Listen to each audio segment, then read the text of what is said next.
एक दुल्हन जिसकी डोली बस कुछ दिनों दूर थी, अचानक संदिग्ध परिस्थितियों में घर से लापता हो जाती है।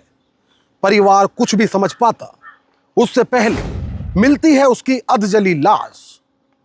क्या परिवार में कोई है जो कुछ छुपा रहा है? कौन है असली कातिल और क्या है कत्ल की असल वजह?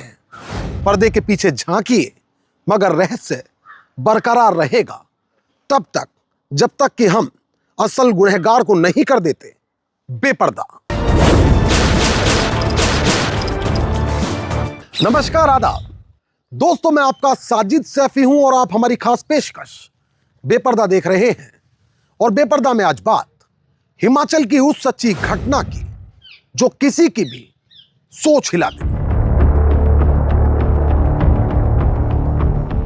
तारीख 23 सितंबर 2025, समय अल सुबह का वक्त।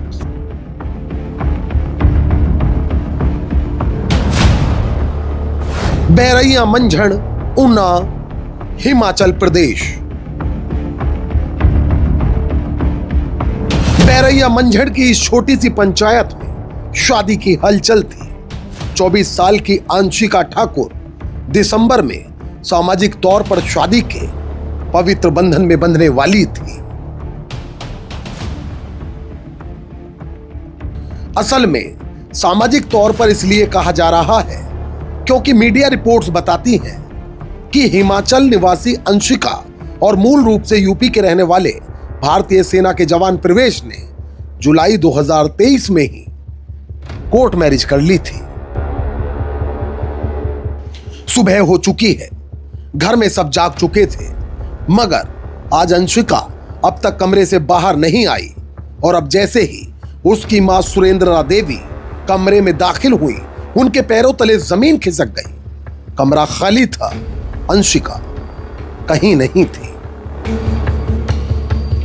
चिंता और बेचैनी बढ़ती चली गई। परिवार ने हर कोना छान डाला, लेकिन कोई सुराग नहीं मिला। और फिर सदमे में डूबे परिवार पर कयामत टूट पड़ी जब गांव के पास पुल के नीचे अंशिका की अधजली लाश मिली। यानी जिस लड़की की डोली उठनी थी, अब उसकी अर्थी उठी। सवाल उठते हैं, अंशिका की हत्या किसने और क्यों की? लाश को जलाने के पीछे कातिल की मंशा क्या थी? और सबसे बड़ा सवाल, बीती रात अंशिका किसके बुलावे पर घर से बाहर आई? इस पर हम बाद में लौटेंगे, मगर आइए अंशिका के बारे में थोड़ा और जानते हैं। अंशिका के पिता का कुछ समय पहले निधन हो चुका था। घर में मां सुरेंद्रा और गोद लिया 12 साल का बेटा था। मीडिया रिपोर्ट्स के मुताबिक 2023 में अंशिका और भारतीय सेना का जवान प्रवेश एक दूसरे से प्यार कर बैठे और कोर्ट मैरिज कर ली। 2024 में रिश्ते बिगड़े, दोनों अलग हो गए, मगर फिर कुछ महीने पहले ही सुलह हुई और दोनों ने एक बार फिर से शादी कर ली। कहा जाता है कि हत्या के समय अंशिका 4 माह की गर्भवती थी। शायद इसी वजह से मां सुरेंद्रा अब हिंदू रीति रिवाज से दिसंबर में शादी के लिए तैयार हो गई थी। शादी की तारीख 25 दिसंबर मुकर्रर हुई। तुम कहते हो मैं ज्यादा बोलती हूँ, पर क्या मेरा दिल कभी समझा तुमने? 4 महीने की माँ हूं मैं। क्या ये कोई गलती थी? शादी बस बाकी है प्रवेश। मैं 7 जन्म तुम्हारे साथ बिताना चाहती हूँ। तुमसे दूर होने का ख्याल ही मेरे दिल की धड़कन रोक देता है। कुछ ऐसे ही जज्बात समेटे होगी अंशिका अपने दिल में, लेकिन यह मोहब्बत अब मातम में बदल चुकी थी। और इस सब के बीच इस कहानी में नया मोड़ तब आया जब अंशिका की मां ने बेटी की हत्या का आरोप प्रवेश पर लगा दिया।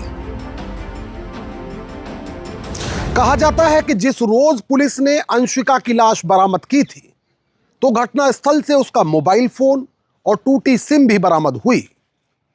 यानी पुलिस अपनी शुरुआती जांच में ही यह जान चुकी थी कि यह घटना ना तो लूट के विरोध में किए गए कत्ल की है, और ना ही पोस्टमार्टम रिपोर्ट में रेप की पुष्टि हुई थी। ऐसे में पुलिस समझ चुकी थी कि कातिल का मकसद सिर्फ कत्ल करना और उसकी पहचान मिटाना था। पुलिस ने जब अंशिका की सीडीआर निकाली तो अंतिम कॉल पति प्रवेश की ही निकली। ऐसे में सारे सबूत अंशिका के पति प्रवेश के खिलाफ खड़े थे, लेकिन सवाल है कि क्या सच में कातिल प्रवेश ही है? मृतका की मां की शिकायत पर 24 सितंबर 2025 को प्रवेश और उसके चाचा संजीव कुमार को गिरफ्तार कर लिया गया। पहले दोनों ने पुलिस को झूठी कहानियां सुनाई, लेकिन कड़ी पूछताछ में सच सामने आ गया। प्रवेश ने कबूल किया कि वह अंशिका से शादी नहीं करना चाहता था। अंशिका उस पर पैसे के लिए दबाव डालती थी।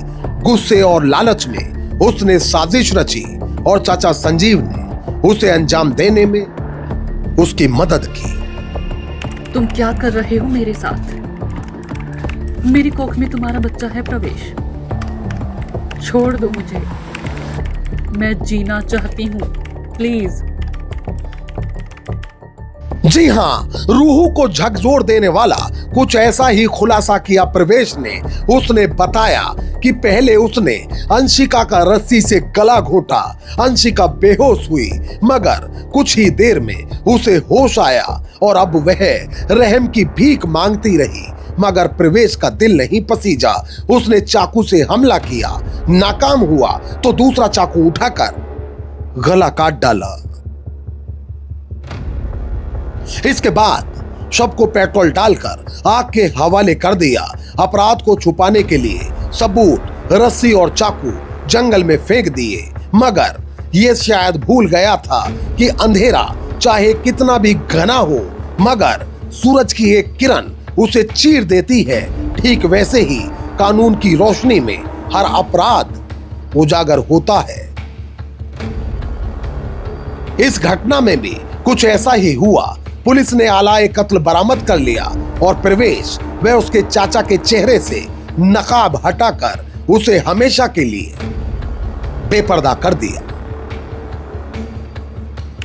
जिंदगी में चाहे कैसी भी मुसीबत आए, अपराध का रास्ता कभी मत चुने। रिश्तों की कड़वाहट को प्यार, समझदारी और कानून से मिटाया जा सकता है। अपराध से कोई जीतता नहीं, हर गलत कदम का हिसाब होता है। आइए हम सब मिलकर ऐसा समाज बनाएं जहां हिंसा की जगह संवाद हो और न्याय की हमेशा जीत।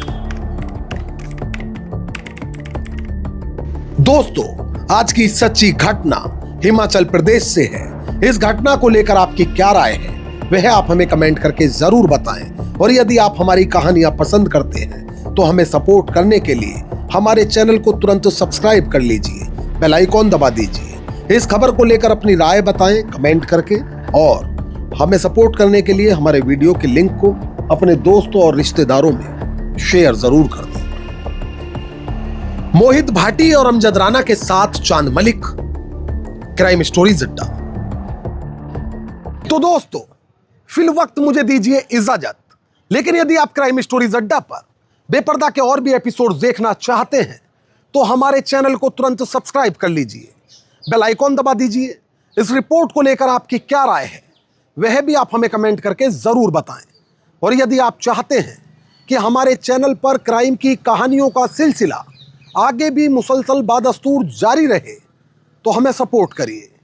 हमारे वीडियोस के लिंक को ज्यादा से ज्यादा लाइक और शेयर करिए। एक और नई कहानी के साथ हमारी आपसे फिर होगी मुलाकात, और क्राइम स्टोरीज अड्डा पर फिर एक नया चेहरा होगा बेपर्दा। तब तक के लिए आदाब, नमस्कार, जय हिंद।